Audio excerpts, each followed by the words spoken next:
Voltea con alguien, dile: prepara tu estómago espiritual. Alguien tiene hambre de una palabra en esta mañana. Alguien vino a alimentarse en esta mañana. Hechos capítulo 17, si puede ponerse de pie en reverencia a la palabra del Señor. Hechos capítulo 17, verso 22. Hermanos, al final del servicio tenemos bautismos, amén. Vamos a terminar acá, y quienes gusten acompañarnos, vamos a pasar al templo para celebrar nuestros bautismos. Gloria al Señor. Hechos 17, verso 22 dice así: entonces Pablo, puesto en pie en medio del Areópago, dijo: varones atenienses, en todo observo que sois muy religiosos, porque pasando y mirando vuestros santuarios, hallé también un altar en el cual estaba esta inscripción. ¿Cómo decía ese altar? Al que vosotros adoráis, pues sin conocerle, es a quien yo os anuncio. Así dice la palabra de Dios en esta mañana. Quiero hablar sobre el tema: conociendo al Dios no conocido. Conociendo al Dios no conocido. Alguien dele un aplauso al Señor. Tome asiento en esta hora.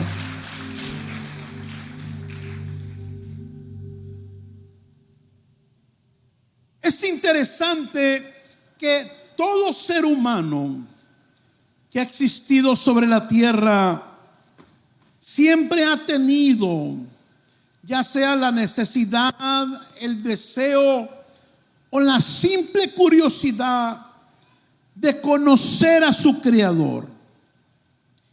Y la gran mayoría lo reconoce tan solo como Dios. Si usted es curioso en la historia universal y le da una leída a los primeros pobladores de la tierra, la cultura egipcia, la cultura griega, se va a dar cuenta que esas culturas que fundaron la nueva era siempre buscaban conocer al Creador, a Dios. Ellos sabían que había un ser superior. Ellos les alcanzaba el entendimiento para saber que el mundo no había sido obra de la casualidad. Ellos en su interior entendían que todo lo creado no salió por el azar o fue creado de la nada. Siempre se interesaron por buscar a su Creador. Incluso nuestras propias culturas latinas, usted va a encontrar que siempre buscaron conocer al Creador, de la manera que ellos creían que lo podían conocer. Y esto es así por causa de que el mismo que creó al ser humano es el mismo que desea ser conocido por él. En otras palabras, Dios nunca se le ha querido esconder al hombre. Pero por causa del pecado, la rebeldía y la desobediencia del ser humano, la humanidad fue engañada para que no conociera a su Creador. Y por lo contrario, reconociera como Dios a lo que no es Dios, adorara a lo que no se debe de adorar, le atribuyera poderes divinos a lo que no se le debe atribuir.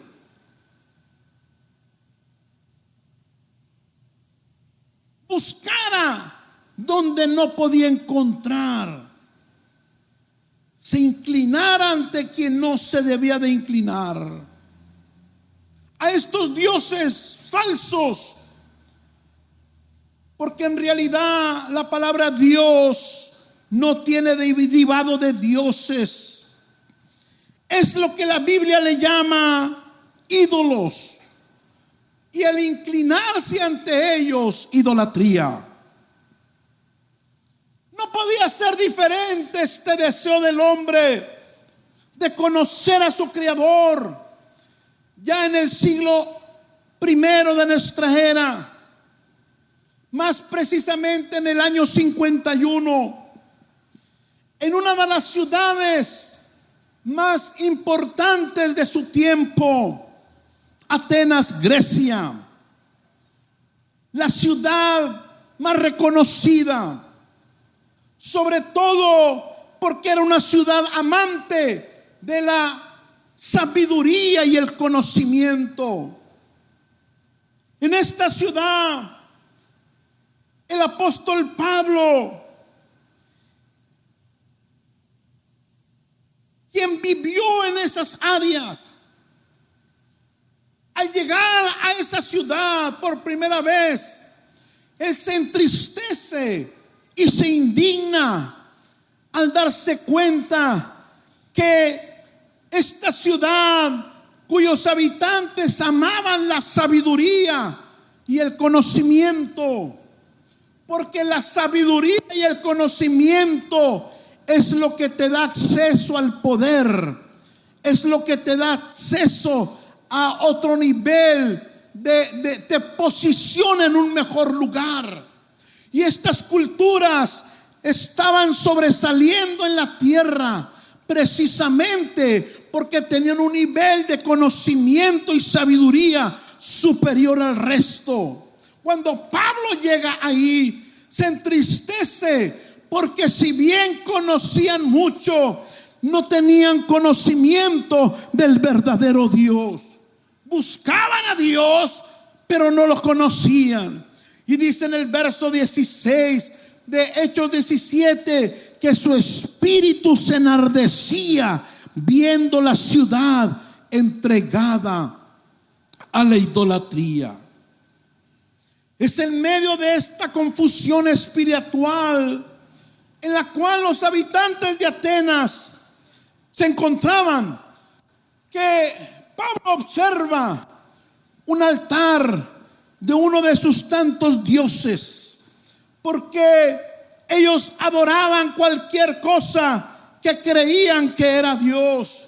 Y yo creo que no estamos ajenos, el pueblo latino, a esa cultura, porque nuestros propios pueblos se adora cualquier cosa que se crea que tiene poderes divinos.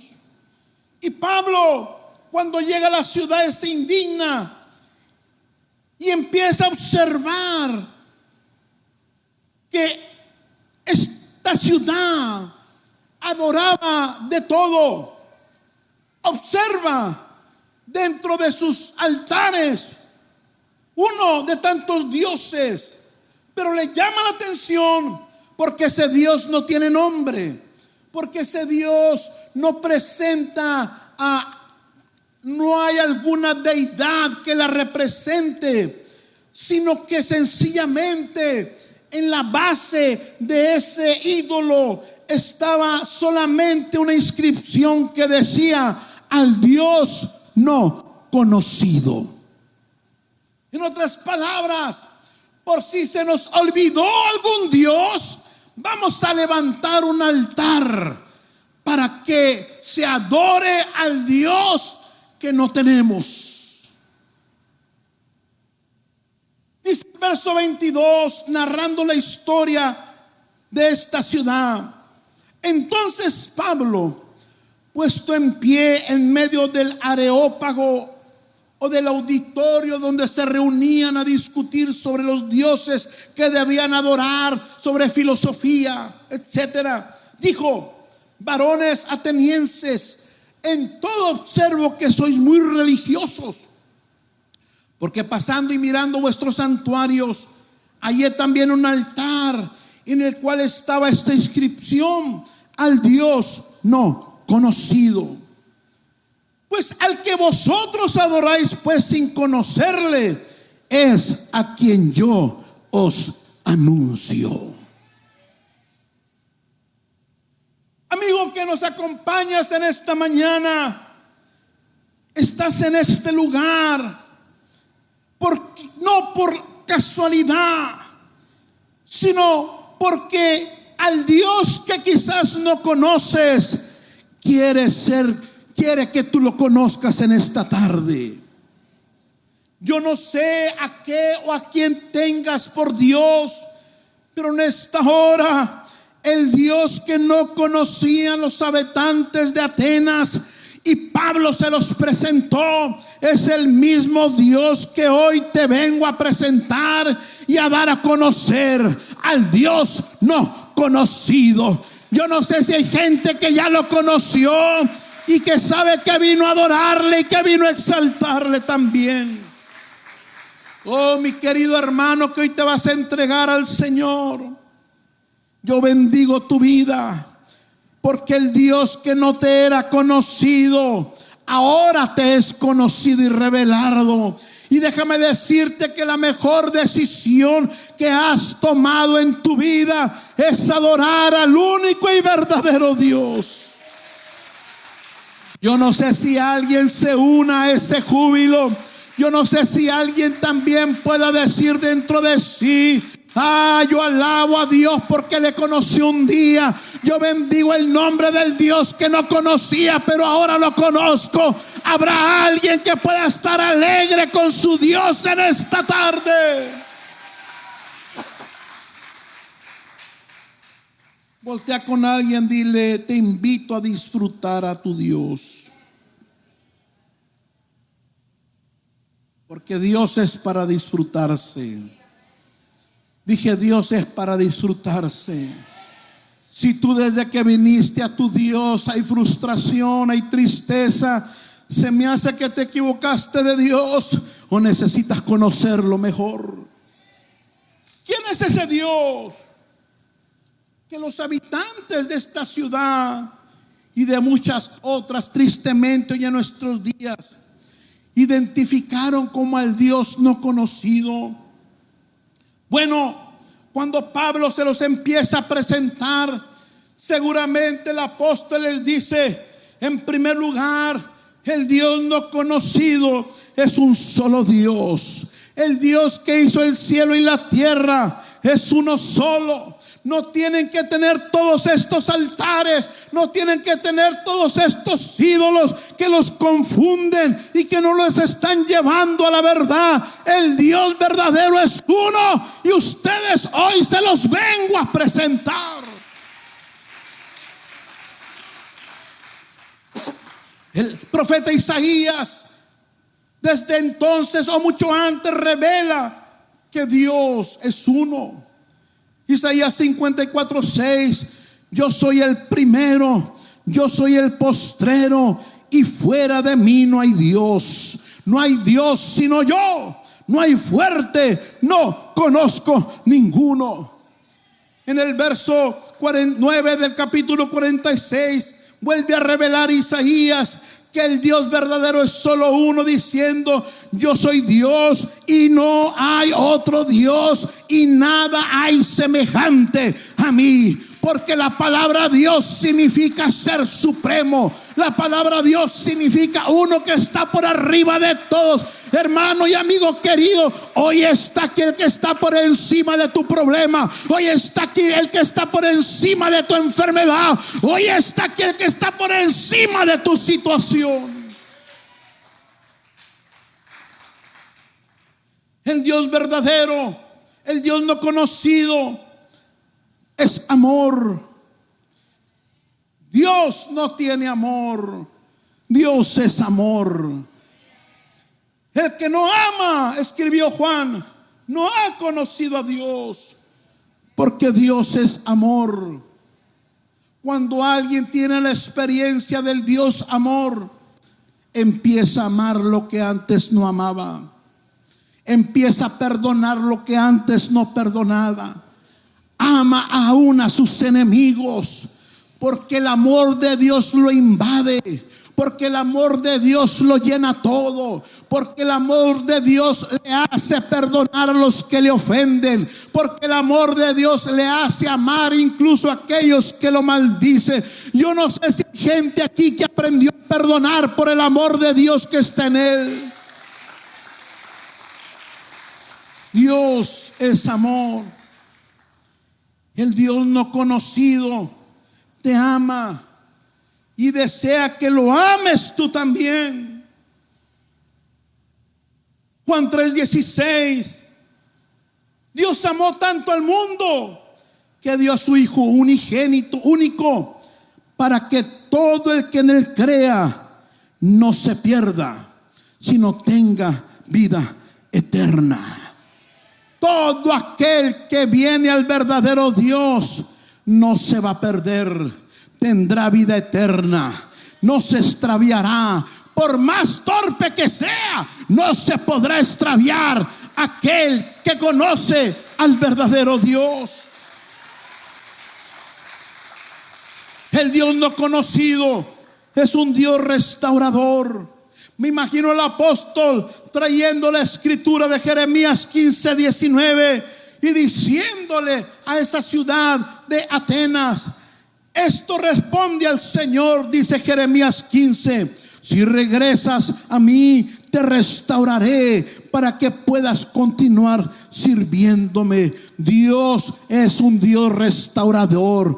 Dios es un Dios que levanta al caído. Dios es un Dios de segundas oportunidades. Algunos de ustedes quizás por errores se apartaron del Señor, fueron engañados por el enemigo, pero te tengo buenas noticias, porque en esta mañana ese Dios que abandonaste, ese Dios que cambiaste por otro, está aquí y te trajo para decirte: si regresas a mí, te restauraré. Si regresas a mí, te voy a volver a limpiar, te voy a volver a poner calzado nuevo, vestido limpio y anillo en tu mano, para que vuelvas a tomar la posición de hijo, para que vuelvas a tomar la posición de hija.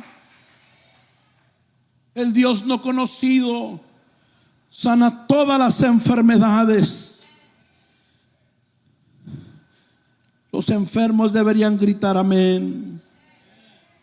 El Dios no conocido sana todas nuestras dolencias. Me imagino a Pablo trayendo en memoria Isaías 53:5, donde les explica que el verdadero Dios fue herido por nuestras rebeliones, molido por nuestros pecados. El castigo de nuestra paz fue sobre de él, no sobre nosotros, y por su llaga fuimos nosotros curados. No hay enfermedad que el verdadero Dios no pueda sanar. No hay opresión que el verdadero Dios no pueda quitar. No hay angustia que la paz de Dios pueda caer sobre nosotros. Yo no sé cómo tú estás aquí en esta mañana, cómo vino tu corazón, con qué estás batallando en tu mente, qué argumento, qué opresión, qué lucha. Déjame decirte que hay un Dios que sana la mente, sana el corazón, sana el cuerpo, sana los hogares, sana las familias. Alguien alaba a ese Dios sanador.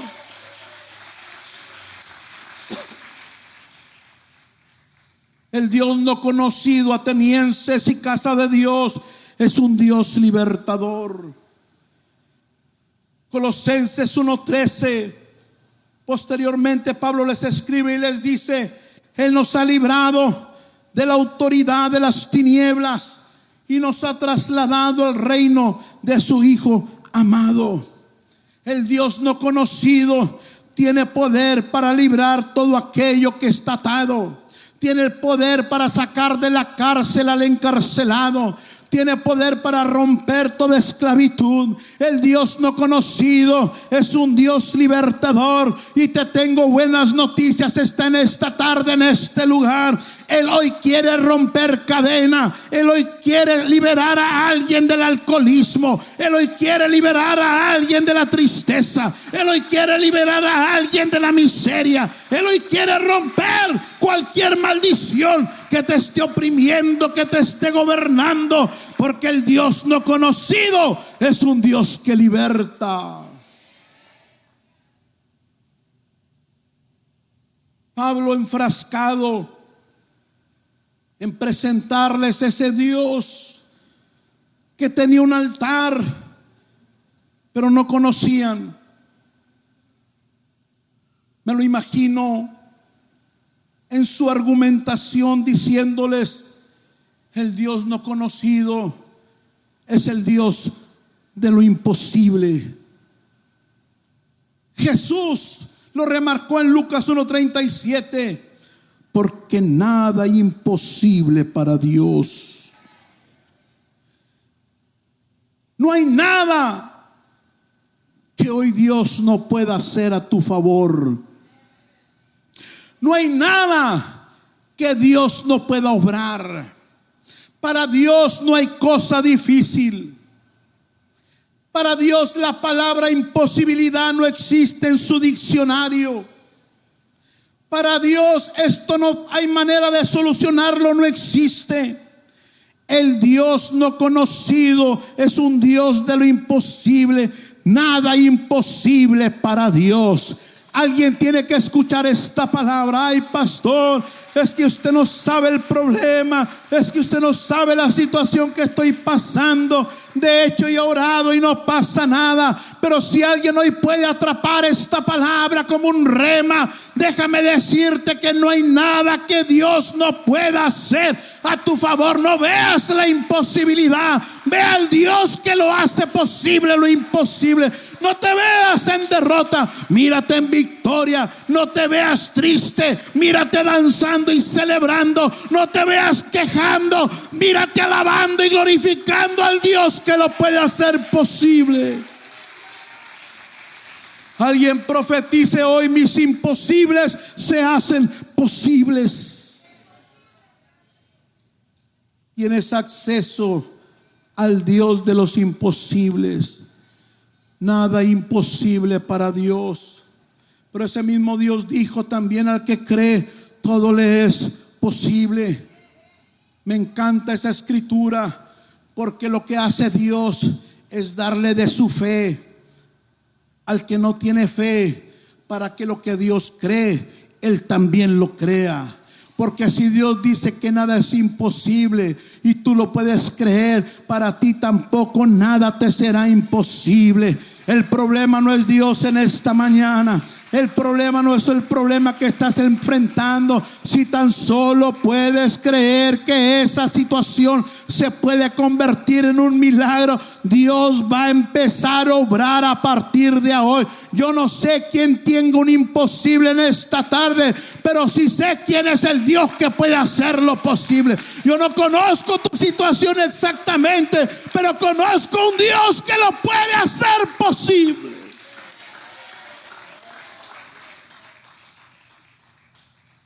Tus imposibles hoy son posibles.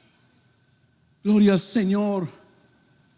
Atenienses, el Dios no conocido es un Dios perdonador.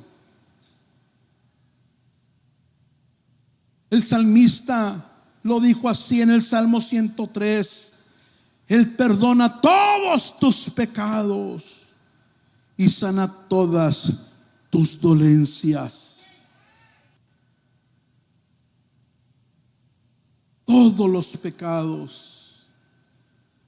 La Biblia nos enseña que la paga del pecado es muerte. Acarrea muerte. Muerte espiritual principalmente. Y muchas veces física. Siempre donde el pecado se manifiesta, algo muere.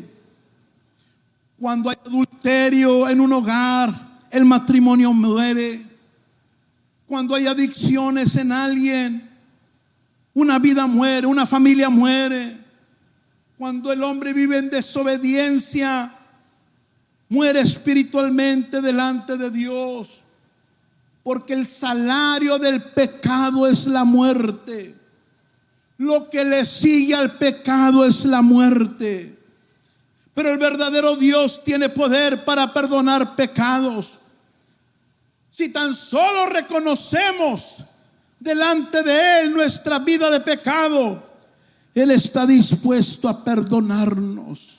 Toca al que está a un lado, dile: Él perdona tus pecados. En 1 de Juan se reveló lo siguiente: pero si reconocemos ante Dios que hemos pecado, podemos estar seguros de que Él es justo, nos perdonará y nos limpiará de toda maldad.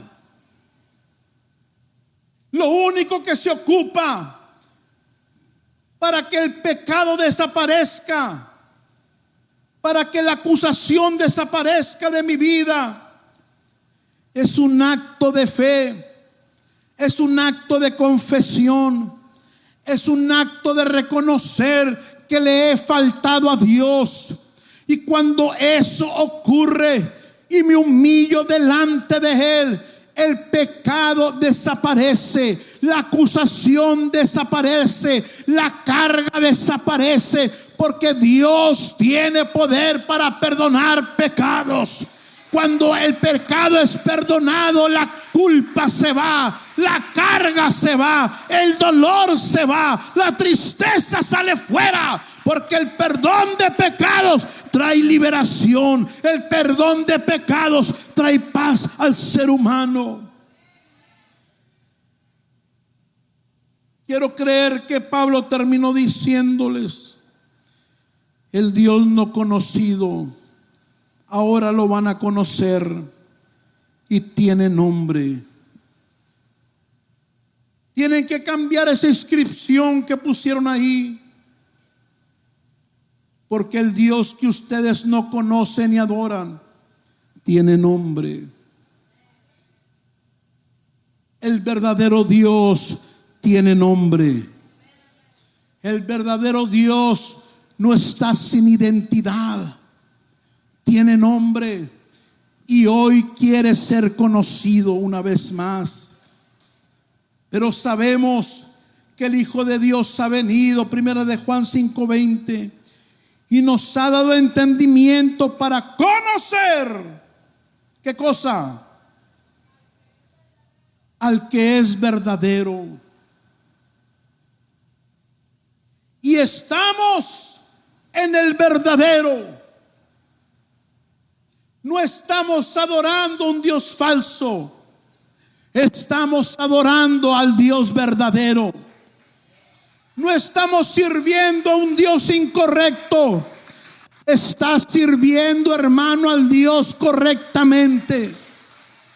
No estás alabando al aire, estás alabando a un Dios que te está escuchando y te está mirando en esta hora, porque estamos en el verdadero, en su Hijo Jesucristo. Este es el verdadero Dios.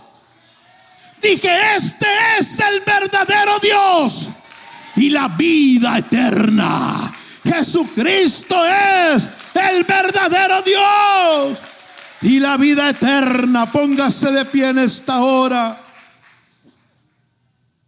El Dios no conocido ahora es revelado, y su nombre es Jesucristo.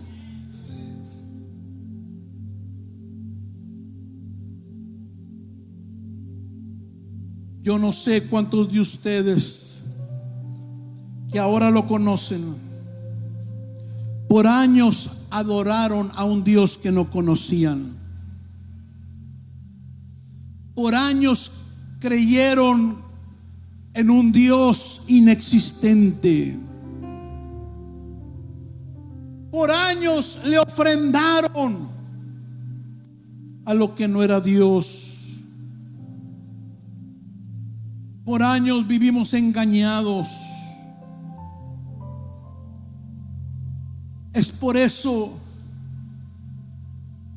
que entre más tú estuviste lejos de Dios, más agradecido deberías de estar ahora que lo conoces. En la misericordia de Dios, yo no supe lo que era adorar al Dios incorrecto, porque mis padres aceptaron al verdadero Dios.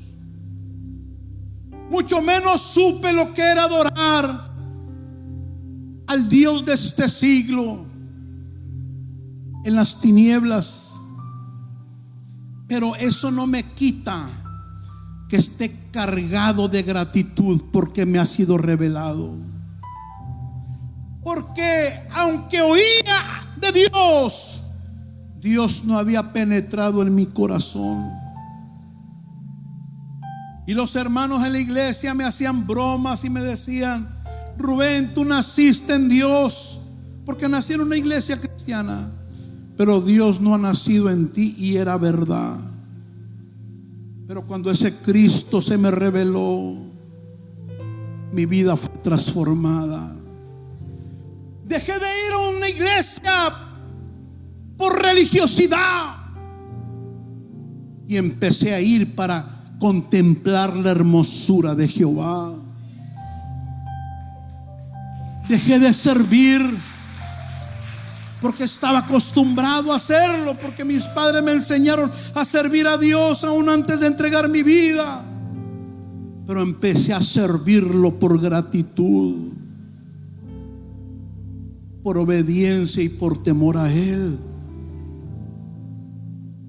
El Dios no conocido, mi hermano, y que ahora conoces,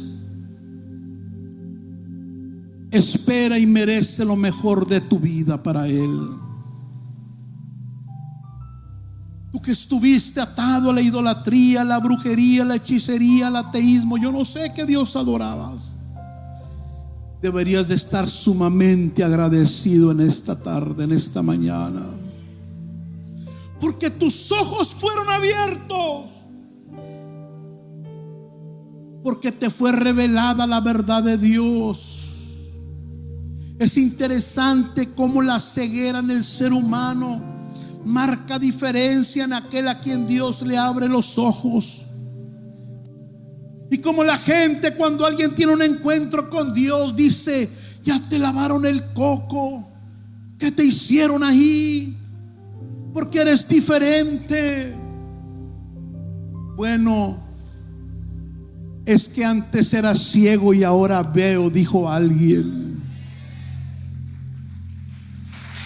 No hay manera.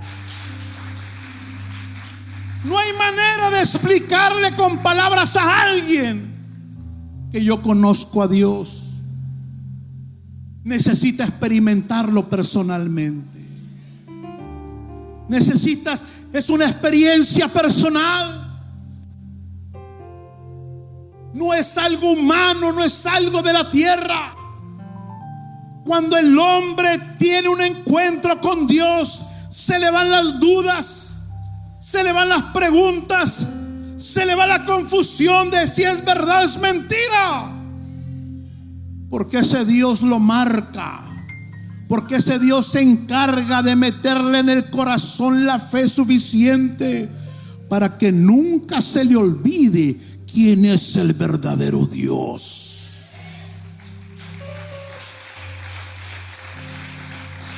Nunca más dudarás de ese Dios. Y yo quiero invitar en esta hermosa mañana a todos nuestros amigos que nos acompañan. Yo quiero orar por ti. Tú que no has entregado tu vida a Jesús, o quizás te alejaste de Él, permíteme orar por ti. Pastor, yo me estoy acercando, pero tengo dudas, tengo temores. Es normal, porque entre que Dios te abre los ojos hay un proceso de dudas. Pero yo quiero orar por ti. La iglesia me va a acompañar para que hoy tus ojos te sean abiertos. Porque cuando Dios abre los ojos del entendimiento, no estos, se te va la confusión de si es religión, de si es un engaño, de si es asunto de hombre. Porque el que es tocado por Dios cambia para siempre. Así que yo quiero invitar a todos nuestros amigos que no se han bautizado, que no se han entregado a Cristo, que se están acercando, pase a este lugar. Hermano, invite a alguien. Si usted invitó a alguien, tu hermano que te vas a bautizar, si hay un familiar que llegó, pásalo, anímalo. Queremos orar por ti, queremos bendecirte, queremos que tengas un encuentro con Dios. No vamos a ser nosotros, quiero aclararte. No te queremos manipular o no te queremos volver a engañar. No, de eso ya hemos estado viviendo. Yo quiero que Dios te abra tus ojos en esta mañana, que toda duda en ti desaparezca, que todo temor en ti se vaya. ¿Sabe? Cuando yo estaba conociendo a Dios, cuando verdaderamente tenía mucho temor, tenía muchos miedos, porque yo decía, yo no voy a durar en eso. El pecado me va a ganar eventualmente. Voy a volver a mi vida antigua. Yo estoy joven. El enemigo me va a volver a atrapar. Y esos temores me invadían. Pero en ese encuentro con Dios, ese 21 de marzo del 93, domingo 9 de la noche, tuve mi encuentro con Jesús. Toda duda desapareció. Todo temor, Él lo expulsó. Y desde entonces tengo una relación cara a cara con Él. Una relación diaria, no muerta. Hermano querido, Dios no quiere que solo recuerdes hace 5 o 10 años que lo conociste y que te quedes con cenizas de tu relación. Dios quiere que sea disfrutado por ti cada día. Porque cuando alguien pierde el sabor de la relación con Dios, su vida cristiana se le hace vieja, se le hace aburrida, se le hace una historia y se hace pesado. Qué pesado se hace el cristianismo cuando Dios no es fresco en mi día a día. ¿Alguien me está escuchando? Dios no es para que lo soportes. Dios no es para que le sirvas a fuerzas. Dios no es para que estés pensando cuándo lo vas a abandonar porque no soportas tanta carga. No. Dios es un Dios que quiere que te deleites en Él, pero está en ti. Yo los bendigo a ustedes. La iglesia me va a acompañar a orar. Vamos a orar para que Dios les abra los ojos y puedan ver a Jesús, y Jesús los mire a ellos también. Míreme acá. ¿Usted qué pasó? Míreme acá. Míreme acá. Ahorita oramos por ustedes. Mírenme.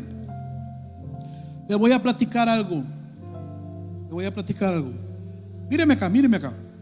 Mire mis ojos, mire mis ojos. Quiero platicarles algo. Como el miércoles pasado, yo estaba orando, y en mi oración Dios puso en mi corazón una escritura bíblica. Y esa escritura dice que el que busca encuentra. Escúchenme lo que me pasó. Quiero platicarles algo. Y yo me quedé meditando en esa escritura. El que busca encuentra, el que busca encuentra. Y a mi mente vino: Señor, yo quiero encontrarte una vez más en esta hora. Estaba orando y cerré mis ojos y empecé a meditar en esa escritura. Escúcheme.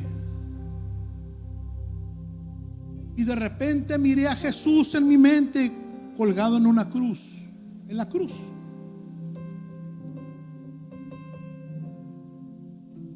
Porque así se me vino. Yo quería verlo a Él y miré eso, se me vino esa imagen. Pero de repente ese Cristo colgado bajó la cabeza y me miró a mí. Y usted puede decir: usted estaba alucinando, señor pastor, estaba no sé en qué cosa. No. Como yo le pregunté a Jesús que quería ver, le pedí que quería verlo en ese momento. Eso fue sencillamente una muestra para dejarme saber que Él respondía a mi oración, que Él no está muerto, que Él está vivo.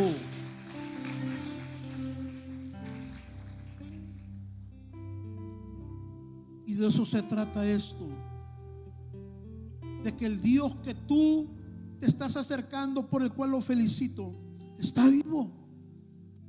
Está vivo para ti. Levanta tus manos, cierra tus ojitos. La iglesia extiende sus manos hacia acá. Yo te voy a guiar en una oración. Yo te bendigo por pasar.